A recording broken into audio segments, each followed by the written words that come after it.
हाय, मेरा नाम है आशीष और आप देख रहे हैं दी ललन टॉप। एक बार फिर शुरू है हमारा प्रोग्राम जिसका नाम है सोशल लिस्ट। आज 2 जून है। 2 जून की रोटी वाले पुराने जोक का बर्थडे। जोक जितना पुराना है उतनी ही पुरानी एक पार्टी है जिसे उसी के नेताओं ने जोक बना दिया है। मतलब जोक हो या पार्टी, लोग जब मन किया तब छोड़ देते हैं। वैसे आज सोनाक्षी सिन्हा और नंदन नीलेकर्णी का भी बर्थडे है। एक को थप्पड़ नहीं प्यार ने फेमस किया और दूसरे को आधार ने। बस इसी बात पर आज के शो की करते हैं शुरुआत। सबसे पहले जानते हैं आज के शो में क्या है खास। बीजेपी में गए हार्दिक पटेल लोगों ने 2 जून की रोटी वाले जोक से जोड़ दिया। अरविंद केजरीवाल ने बता दिया कि अब कौन से मंत्री गिरफ्तार होंगे। दूल्हे से नहीं बल्कि खुद से ही शादी करने जा रही गुजरात की ये लड़की। और पिक ऑफ द डे में दिखाएंगे आपको वेब सीरीज के मजेदार बिहाइंड द सीन्स दिखाने वाले चैनल की। लेकिन इस सबसे पहले सोशल मीडिया के आज के दिन के मुख्य समाचार।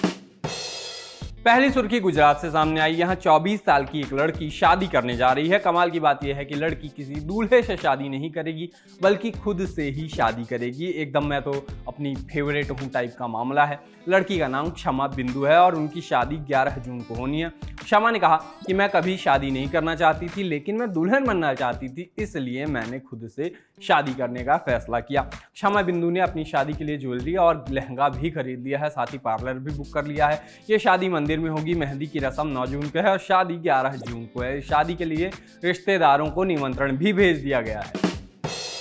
एक तस्वीर चीन के चिड़ियाघर से सामने आई। यहाँ एक सफेद शेर था। गर्मी में हर कोई बाल कटवा रहा था तो जू के अधिकारियों ने उसकी भी कटिंग करवा दी। अब कटिंग ऐसी करवाई जो वायरल हो गई। शेर की ऐसी कटिंग करवाई है कि शीशे में देखकर खुद शेर उदास हो गया। तस्वीर शेयर की चीन के विदेश मंत्रालय के प्रवक्ता झाओ लिजियान ने लिखा कि ग्वांगझाओ के चिड़ियाघर में सफेद शेर ने क्यूट हेयर कट करवाया है। अब ये हेयर कट उन्हें तो क्यूट लगा लेकिन लोगों को इसमें मौज आ गई। लोगों ने लिखा कि ये तो इंसानों जैसी कटिंग है। कह रहे हैं कि इसे कटवाने वाला शेर अब तक दुखी है। आप कैसे हंस सकते हैं। ऐसी ही कटिंग बचपन में हमारी होती थी। जब सिर में कुछ लोगों के प्रभाव के चलते जुएं पड़ जाती थी तो घर वाले कटोरा कटिंग करवा देते थे।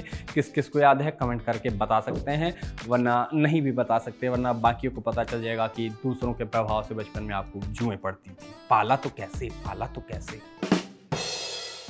एक खबर हॉलीवुड एक्टर जॉनी डेप से जुड़ी हुई आई। बुधवार को वर्जीनिया की एक अदालत ने जॉनी डेप और उनकी पूर्व पत्नी अम्बर हर्ड के बीच चल रहे मानहानि के केस में फैसला सुनाया। इस केस में कोर्ट ने जॉनी के पक्ष में फैसला देते हुए उनकी एक्स पत्नी अम्बर हर्ड पर करीब 116 करोड़ का जुर्माना लगा दिया। अम्बर हर्ड ने जॉनी डेप के खिलाफ घरेलू हिंसा का केस दर्ज करवाया था। इसके बाद एक्टर ने पत्नी पर मानहानि मुकदमा दर्ज कराया था। इस मामले में जूरी ने अम्बर को दोषी माना और साथ ही जूरी ने कहा कि डेप के वकील एडम वार्डमैन ने हर्ड के खिलाफ बयान दिए हैं जिससे उनकी प्रतिष्ठा को ठेस पहुंची है।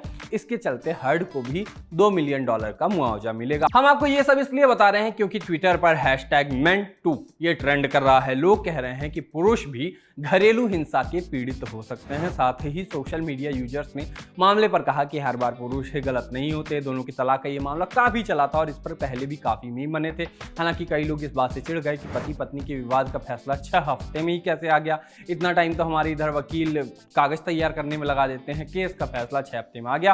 तो लोगों ने उस पर भी मौज ली। किसी ने इसे पंचायत 2 के वन राकत से जोड़ दिया। मामला कुल मिलाकर काफी चल रहा था पहले भी और आज भी काफी चला। चलिए अब बढ़ चलते हैं आज के दिन के और बड़े ट्रेंड्स की ओर। एक खबर हार्दिक पटेल से जुड़ी आई। खबर क्या थी, वो खुद भाजपा में आ गए। कांग्रेस से इस्तीफा देने के कुछ ही दिन बाद हार्दिक पटेल की भी अंतरात्मा जाग गई और 2 जून को वो भाजपा में शामिल हो गए। पिछले महीने ही हार्दिक ने कांग्रेस से इस्तीफा दिया था। इसकी जानकारी खुद हार्दिक पटेल ने दी थी। वो बड़ी चिट्ठी लिख के हार्दिक ने ट्वीट किया और लिखा कि राष्ट्रहित, प्रदेश हित, जनहित और समाज हित की भावनाओं के साथ आज से नए अध्याय का प्रारंभ करने जा रहा हूं। भारत के यशस्वी प्रधानमंत्री श्री नरेंद्र भाई मोदी जी के नेतृत्व में चल रहे राष्ट्र सेवा के भगीरथ कार्य में छोटा सा सिपाही बनकर काम करूंगा। हार्दिक ने अपने ट्वीट में इतने हित गिना दिए कि लगने लगा जैसे कांग्रेस में कुछ दिन और रहते तो वो हित विकेट ही हो जाते। खैर, हार्दिक के बीजेपी में जाते ही लोगों ने उनके ही पुराने ट्वीट याद दिलाने और दिखाने शुरू कर दिए। ये हर बार होता ही है। मतलब लोगों का यही वजह है कि कोई भी नेता पार्टी छोड़ेगा वो पुराने ट्वीट दिखाएंगे। नेता दूसरी पार्टी में जाने के पहले पुराने ट्वीट कुछ डिलीट भी कर देते हैं, कुछ नहीं भी कर पाते तो सोशल मीडिया फैल जाते हैं। हार्दिक ने भी कुछ ट्वीट डिलीट किए लेकिन लोगों ने स्क्रीनशॉट लिए हुए थे। साल 2016 का उनका ट्वीट काफी वायरल हुआ। इसमें हार्दिक ने लिखा था कि अगर सुबह का देशद्रोही शाम को भाजपा में जुड़ जाए तो उसे देशभक्त कहते हैं। अब वो खुद भाजपा में आ गए तो स्क्रीनशॉट तो चलने थे। एक यूजर ने लिखा कि और इस तरह से हार्दिक पटेल सच्चे राष्ट्रभक्त, सच्चे हिंदू बन गए। एक दूसरे यूजर ने लिखा कि हार्दिक पटेल हो या फिर कोई और दल का नेता, सबसे पहला सबक सीख ले कि बीजेपी ज्वाइन करने के पहले अपने पुराने सारे ट्वीट डिलीट करने के बाद ही आगे का रास्ता चुने। एक तीसरे यूजर ने लिखा कि राजनीति में कोई किसी का नहीं होता, जिसका पलड़ा भारी नेता उसी का हो जाता है, बाकी जनता को लड़ने के लिए लगाकर अपना फायदा निकालते रहते हैं। एक और यूजर ने लिखा कि पहले हार्दिक पटेल कांग्रेस ज्वाइन करके भाजपा के अन्याय के खिलाफ लड़ रहे थे और अब कल भाजपा ज्वाइन करके कांग्रेस के अन्याय के खिलाफ लड़ेंगे। और आज नेताओं का गजब का हाल है, जब ये सोते हैं तो इनकी अंतरात्मा जागती है। बाकी कांग्रेस का हाल तो आपको पहले भी कई बार बता चुके हैं। कभी कभी तो लगता है कि अगर कांग्रेस ना होती तो नेता किस पार्टी को छोड़ा करते। वहीं कई लोगों ने इसको हार्दिक के 2 जून की रोटी का जुगाड़ भी बताना शुरू कर दिया सोशल मीडिया पे।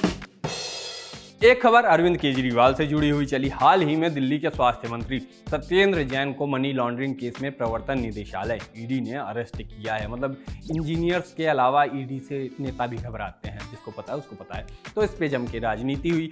अब इस पर दिल्ली के मुख्यमंत्री अरविंद केजरीवाल ने कहा कि विश्वसनीय सूत्रों से सूचना मिली है कि अगले कुछ दिनों में केंद्र सरकार मनीष सिसोदिया को भी गिरफ्तार करने जा रही है। पता चला है कि केंद्र सरकार ने सभी जांच एजेंसियों को मनीष सिसोदिया के खिलाफ कोई न कोई फर्जी मामला तैयार करने को कहा है। एक यूजर ने लिखा कि जब आपके मंत्री तो ईमानदार हैं, फिर किस बात का डर। दूसरे यूजर ने लिखा कि भाई जब तुम छुपकर सारी बातें सुन रहे थे तो रिकॉर्ड भी किया ही होगा, वो ट्विटर पर डाल दो, हमें भी बीजेपी की साजिश देखनी है। तीसरे यूजर ने लिखा कि घोटालों की असलियत आपको तो पता ही है, इसलिए आप पहले से ही सहानुभूति पाने के लिए विक्टिम कार्ड खेलने लगते हैं। एक यूजर ने लिखा कि ये गिरफ्तारी बचाने का आसान तरीका है कि पहले ही कह दो कि वो फर्जी तरीके से गिरफ्तार करेंगे, जिससे वो गिरफ्तारी नहीं करें, लेकिन ऐसा होगा नहीं। अगर उन्होंने गड़बड़ की होगी तो गिरफ्तार होंगे। हम भारत के कानून और संविधान दोनों पर भरोसा करते हैं और आपको भी होना चाहिए। बीते दिन ही बीसीसीआई प्रेसिडेंट सौरव गांगुली ने एक ट्वीट करके बताया था कि वो कुछ नई शुरुआत करने जा रहे हैं। लोगों को लगा कि वो बीसीसीआई के प्रेसिडेंट का पद छोड़ रहे हैं, लेकिन ऐसा नहीं हुआ। हर कोई नहीं छोड़ देता है जो उसको मिलता है। पार्टी के नेता समझते होंगे, हम क्या जाने, क्योंकि इस सरकार में इस्तीफे नहीं होते। सरकार का बीसीसीआई से क्या लेना देना, तो इस टीम में भी इस्तीफे नहीं होते। सौरव गांगुली देश में ऑनलाइन एजुकेशन को ऊंचाई देने वाले एजुकेटर्स की मदद की शुरुआत कर रहे हैं। सौरव ने कहा कि वो दुनिया के सारे टीचर्स और कोचों के लिए कुछ करना चाहते हैं। इसके बारे में सौरव ने गुरुवार को एक वीडियो के जरिए जानकारी दी। अब लोगों को ये वीडियो भा गया। वीडियो में इतने कट लगा दिए गए हैं कि लोग कहने लगे हैं कि इतने कट तो खुद सौरव गांगुली ने अपने करियर में नहीं लगाए होंगे। कुछ लोगों ने कहा कि इससे अच्छा एडिट तो हम कर लेंगे। एक यूजर ने लिखा कि पहले ये कोर्स एडिटर को देना। एक दूसरे यूजर ने लिखा कि इतना सस्ता एडिटर रखा था तो वीडियो एक टेक में ही शूट कर लेते। वीडियो काफी चला। वैसे जरूरी नहीं है कि वीडियो एडिटिंग खराब हुई हो तो इसका मतलब है कि बंदे को एडिटिंग नहीं आती। हो सकता है कि वो नोटिस पीरियड पर चल रहा हो सकता है, कुछ भी हो सकता है। कोई भी सपना साकार करने के लिए सबसे जरूरी है सही कोच का होना। चुनिए इंस्पायर एजुकेशन, चुनिए रक्षा एकेडमी, चुनिए ड्रीम्स इंस्टीट्यूट, चुनिए लेवल अप कोचिंग को और करे अपने bank and SSC, BCom and MCom, IIT, JEE, NEET का सपना साकार। Download the app now. Social list में अब बात पिक ऑफ द डे की, और आज की हमारी रिकमेंडेशन वेब सीरीज लवर्स के लिए है। वेब सीरीज या कोई भी कंटेंट बनाने के पीछे काफी मेहनत लगती है और इसी मेहनत के बीच बीच में होती है मस्ती। इस चैनल पर उसी मस्ती के वीडियोस देखने को मिलते हैं। चैनल का नाम है ओनली बिहाइंड सीन्स और इसको प्रियांशु चलाते हैं। जैसा कि नाम से ही पता चल रहा है, इस चैनल पर हिट वेब सीरीज और फिल्मों के बिहाइंड द सीन वाले वीडियोज मिलते हैं। आपकी चहेते सितारों को शूटिंग करने के दौरान कैसी मस्ती करते हैं, वैसे तमाम वीडियोज। मतलब सोचिए कि अगर आपको पंचायत 2 का भूषण हंसता हुआ दिखे तो कैसा लगेगा। तो अगर ऐसे कंटेंट में आपकी दिलचस्पी है तो आप ये चैनल देख सकते हैं। बाकी आज के सोशल लिस्ट में इतना ही। कल फिर होगी मुलाकात। कल जैसे मैं गोले नहीं मारूंगा, कल मैं आऊंगा। तब तक के लिए हम चले टाटा।